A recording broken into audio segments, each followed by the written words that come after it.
Did you know that cement and concrete aren't the same thing?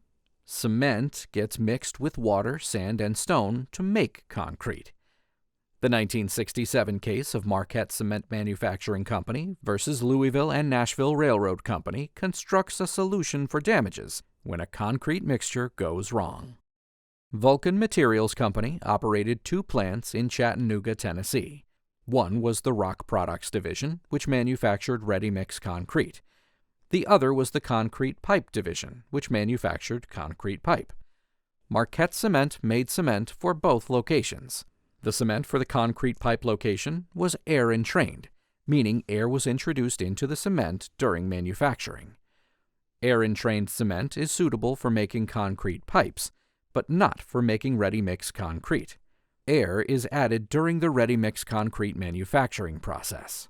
Marquette prepared a shipment of air-entrained cement for Vulcan's concrete pipe location. The paperwork noted it was air-entrained. Marquette identified the location by the correct name and address, but incorrectly labeled the route as the train route for Vulcan's Rock Products location. The railroad clerk in Chattanooga changed the destination on the paperwork to Vulcan's Rock Products location because of the erroneous railroad route listed. The cement delivery arrived at Rock Products before the paperwork designating it as air-entrained did. Air-entrained cement looks the same as regular cement. The cement was used to make a batch of ready-mix concrete. Air was introduced into the batch. It was defective, but the defect wasn't visually detectable. Vulcan delivered this ready-mix concrete to clients.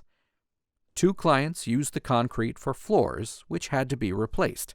Vulcan paid for the replacement and was reimbursed by Marquette. Marquette then sued the railroad for the cost of the cement, freight charges, replacing the floors, and concrete lab testing, totaling $11,416.56.